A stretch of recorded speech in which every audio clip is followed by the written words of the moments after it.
Hey, hello again, folks. This morning in my lecture two, which was on January 10th, I ran out of time and could not discuss uh, the last four or five slides, and therefore I decided to make a supplemental video to complete the lecture. Okay, so this is where let's go ahead and find out where we stopped. You already saw this. Suppose that you have a sinusoidal signal. Uh, Therefore, it's given by something like that. There is an amplitude and there's a natural frequency, and there's a phase, of course. If you differentiate, you get the signal for the velocity. Differentiate again, you get the signal for the acceleration. It is obvious that the maximum value of the displacement is this A, or the peak displacement is A. If you look at that expression, the second expression, the maximum velocity is A omega n.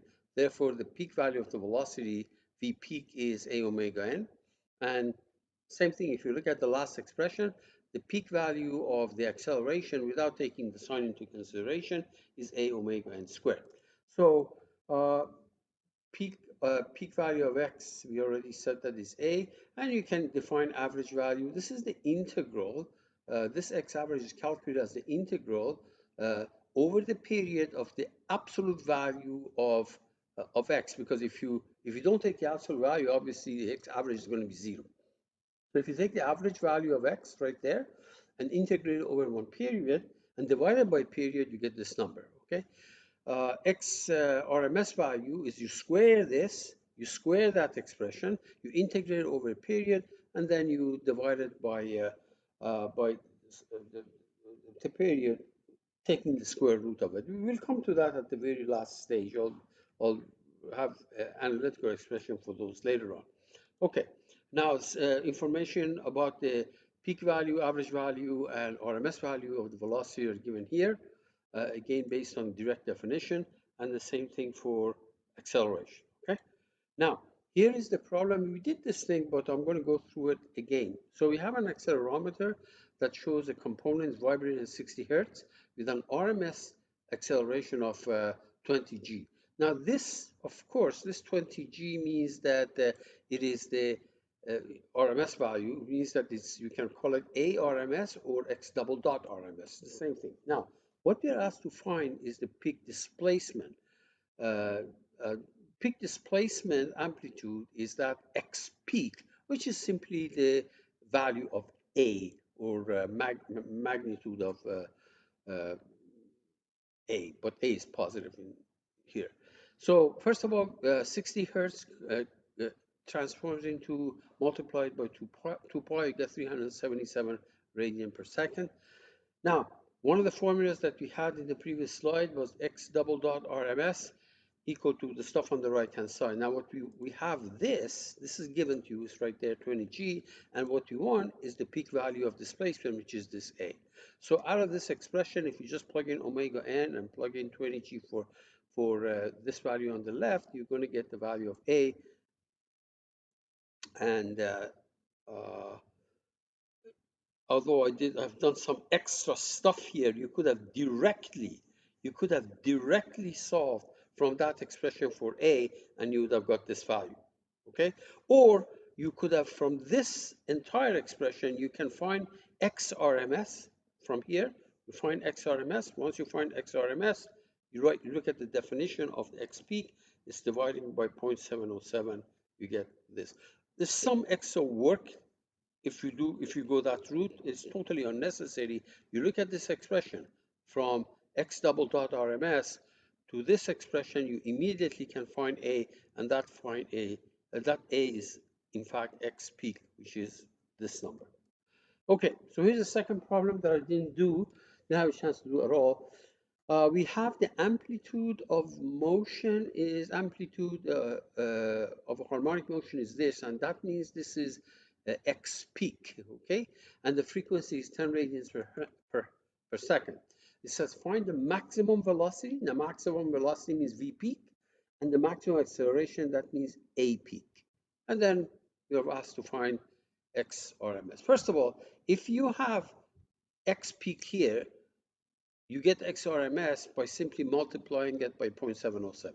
Okay, so this is given, omega n is given. We want to find this x double dot peak and x peak, and of course this last expression that we want to find is simply XRMS. Okay, so let's go ahead and write the expression. First of all, maximum value of velocity means this x dot peak, and we just showed that it's a omega n in the previous slide, 2 slides ago. So you write a 4 millimeters times omega n. The only thing is that the omega n is already 10 radians per second. Just multiply these things, you're going to get your 40 millimeters per second. That's maximum velocity. If you look at the expression for maximum value of the peak acceleration, or let me put it this way, that's not a good way of saying it. It's peak acceleration, or the maximum value of acceleration is given by a omega n squared. We know a, 4 millimeter right there, omega n squared, 10 squared, and that's going to be 400 millimeter per second squared. Now, we did these things, but if you want to find uh, XRMS, all you have to do is to take this value of the peak and multiply it by 0.707, and that's exactly what I've done here, and you get 2.83 millimeters. Okay, I told you that there will be simple question, multiple choice question like this on the test. Okay, now here's the last 2 slides that I wanted to discuss. Uh, Actually, it shows you a sinusoidal signal. Obviously, this peak-to-peak value is called the period t. Okay, now the amplitude or the maximum value of x, or the x peak, is simply this height that you see here, right there. If you look at the RMS value, you take the signal over one cycle, you square it, square this, and then square this going to go on the top, you integrate it, divide it by the period, and then take the square root of it. And that will give you X RMS value. And this, for the sinusoidal signal, it will be 0.707 X peak. Average value, you do the same thing, except that you don't square and you don't take square root. All you do is take the signal, you take the absolute value of it right there, and integrate it over one period, and divided by t, you're going to get this. That is X average. This is X average. This is X RMS. Okay. Now, that was a sinusoidal signal. If you go for an arbitrary signal, although you do the same process, but you're not going to get those same. If you go through literally calculating those values, you get stuff that's coming out of data acquisition software, but it's not going to be those nice numbers, 0.707, 0.67, etc.